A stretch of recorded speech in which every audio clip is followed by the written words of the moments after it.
بسم اللہ الرحمن الرحیم۔ دبنگ کے ساتھ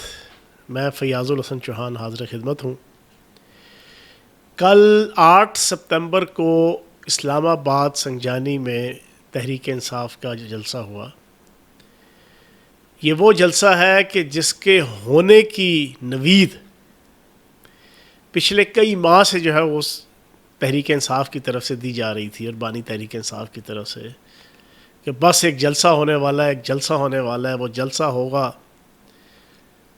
حکومت اور اسٹیبلشمنٹ کے سارے پلان ناکام ہو جائیں گے، بانی تحریک انصاف باہر آ جائیں گے، تحریک انصاف جناب اپنے تمام مسائل اور مصائب سے باہر نکل آئے گی، اور تحریک انصاف کے رستے میں جتنی رکاوٹیں ہیں ساری کی ساری دور ہو جائیں گی، اور جلسہ ایسا ہوگا کہ پورا پاکستان، کیونکہ 24 کروڑ پاکستانیوں میں سے 80% سے زائد تو تحریک انصاف کے سپورٹر اور ووٹر ہیں، تو پورا پاکستان جو ہے نا وہ سڑکوں پہ ہوگا اور باہر ہوگا، اور خصوصاً کے پی کے میں تو کوئی بچہ بوڑھا جوان وہ گھر میں نہیں بیٹھے گا، وہ اس جلسے میں جناب امڑ آئے گا۔ یہ تو پوری پکچر اور منظرنامہ تھا جو اس جلسے کی نوید سناتے وقت بانی تحریک انصاف اور تحریک انصاف کی طرف سے جناب پوری قوم کو بتایا جاتا تھا۔ اب جلسہ ہو گیا، جلسہ انتہائی ناکام، انتہائی فلاپ، انتہائی نامراد، انتہائی غیر منظم، انتہائی آپا دھاپی، چھینا چھپٹی، مارا ماری اور ہڑبوں کا شکار جلسہ جو ساری دنیا نے دیکھا، کہ جس میں میں ایک ٹپیکل سیاسی مخالف کا جو ایٹیچیوڈ پاکستان کے اندر ہوتا ہے، میں اس نظر سے نہیں، میں ایگزیکٹ بتاؤں تو یہ تقریباً کوئی 8 سے 10 ہزار کی گیدرنگ کا جو ہے وہ جلسہ تھا۔ اب اس میں تحریک انصاف کہہ سکتی ہے کہ پنجاب سے ہمارا رستہ روکا گیا، حالانکہ ایسی کوئی بات نہیں ہے، کھلا ڈلا ان کو ماحول دیا گیا، لیکن چلو مان لیا۔ کے پی کے میں تو آپ کی حکومت تھی، کے پی کے میں تو جناب علی امین گنڈا پور جو آپ کے بڑے اس وقت ہیرو ہیں، ان کی حکومت تھی، وہ پورے وسائل لے کے، کرینے لے کے، وہ جناب ہر قسم کے ایکوپمنٹ لے کے، بلڈوزر لے کے، لوڈر لے کے، پولیس لے کے، انتظامیہ لے کے، اسکولوں کے بچے لے کے، کے پی کے کی ٹرانسپورٹ لے کے وہ جناب وہاں سے چلے۔ تو بھائی کے پی کے کا تو کم از کم جناب 15-20 لاکھ بندہ 5-6 کروڑ کی آبادی میں سے ہونا چاہیے تھا، لیکن ٹوٹل 3,500 ہزار علی امین گنڈا پور کے ساتھ، اور 150 200 300 400 کی گیدرنگ کے کوئی 8-10 جلوس، ٹوٹل آپ کا کوئی 4-5-6 ہزار بندہ جو ہے نا وہ آپ کو کے پی کے سے نظر آیا۔ اب یہ بڑا الارمنگ کویسچن ہے، یہ کیوں ہوا؟ خیر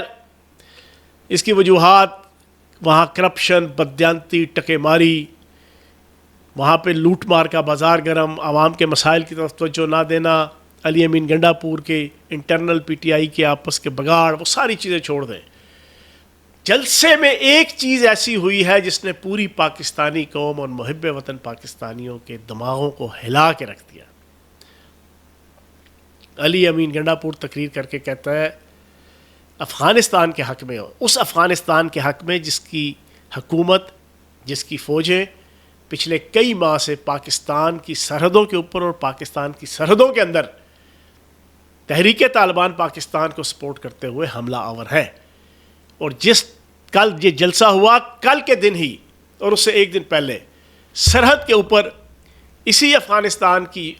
طالبان کی حکومت کی فوج نے ہمارے بارڈر پہ حملہ کیا۔ اس جلسے میں علی امین گنڈا پور نے ایک افغانی ہونے کا ثبوت دیتے ہوئے، پاکستانی نہیں، افغانی ہونے کا ثبوت دیتے ہوئے جو تقریر کی، پاکستان کی ریاست، پاکستان کے آئین، پاکستان کی افواج کو للکارتے ہوئے، افغانستان کے حق میں، افغانستان کی عوام کے حق میں، افغانستان کی حکومت کے حق میں، افغانستان کی افواج کے حق میں جو بکواسات کی، وہ پوری قوم نے سنی۔ میں یہ سمجھتا ہوں سب سے الارمنگ بات یہ ہے، اور اسٹیبلشمنٹ نے اس 8 ستمبر کا جلسہ کرنے کی اجازت دے کر ان کو ایکسپوز کر دیا، اور بالکل وہی شعر کہ بہت شہرا سنتے تھے پہلو میں دل کا، جو چیرا تو ایک قطرہ خون نکلا۔ تعداد کے حوالے سے، افرادی قوت کے حوالے سے، جوش جذبے کے حوالے سے، ٹیمپو کے حوالے سے، انتظامات کے حوالے سے، نظم و ضبط کے حوالے سے، ہر حوالے سے ٹوٹلی فلاپ جلسہ، جس کا گواہی ان کے نئے نئے جو سیاسی ابو جی بنے ہیں، محمود خان اچکزئی، انہوں نے اپنی تقریر کے اندر ان ساروں کے منہ پہ تماچا مارا اور انہوں نے کہا یار تمہاری یہ حیثیت ہے، تم اس طرح یہ انقلاب لے کر آؤ گے، تم لوگ انقلاب لے کر آؤ گے، یہ تمہارا منہ اور تمہارا متھا تو جن پاڑو لتھا، وہ ایک محاورہ ہے، اس نے بالکل اس کے مترادف انہی کے جلسے میں انہی کے سٹیج پہ کھڑے ہو کے ان کے منہ پہ تماچا مارا کہ اتنی بد نظمی، اتنی افراتفری، اتنی چھینا چھپٹی، اتنا بے ہنگم اور ہڑبوں والا جناب ماحول، ایسے لوگ انقلاب نہیں لایا کرتے۔ تو کل کے جلسے نے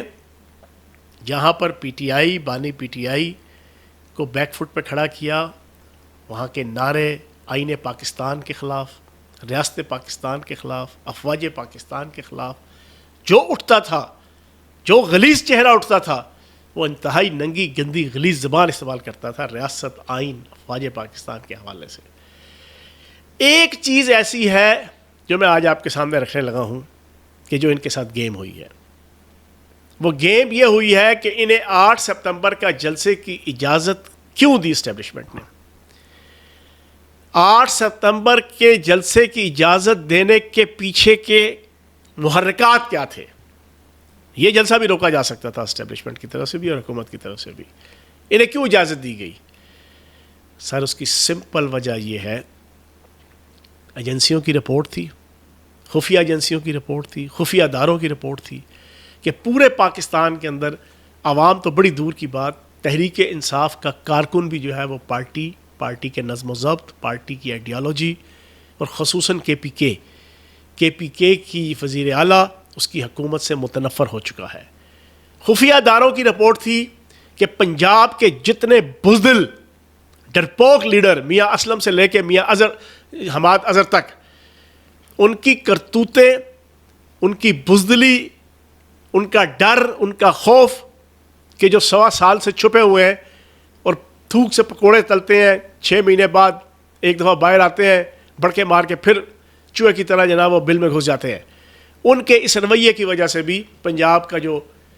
پی ٹی آئی کا کارکن ہے وہ قیادت سے متنفر ہے اور یہ افراد نہیں نکال سکتے، نہ نکلیں گے۔ انہوں نے کہا کر لو جلسہ۔ کیوں کر لو؟ کیونکہ اب اسٹیبلشمنٹ نے ملٹری کورٹس میں بانی تحریک انصاف کا کیس چلانا ہے، اس چلانے سے پہلے انہوں نے مارکیٹ کا بھاؤ چیک کرنا تھا۔ وہ مارکیٹ کا بھاؤ چیک کرنے کے لیے انہوں نے یہ ایک ان کو انسینٹیو دیا کہ چلو کھیل لو، تم نے جتنا کھیلنا ہے، جو انقلاب لے کر آنا ہے انقلاب لے آؤ، پنجابی کے اندر جڑا سب کڑنا ہے وہ سب کر لو۔ لیکن پھر وہی ہوا جو وہ ان کی پلاننگ تھی اسٹیبلشمنٹ کی، انتہائی فلاپ پروگرام، اور پھر اس پروگرام کے اندر جو زبان کچھ لوگوں نے انٹینشنلی استعمال کی، پرپزلی استعمال کی، ان کے ذمے لگایا گیا تھا کہ تم یہ زبان استعمال کرو گے۔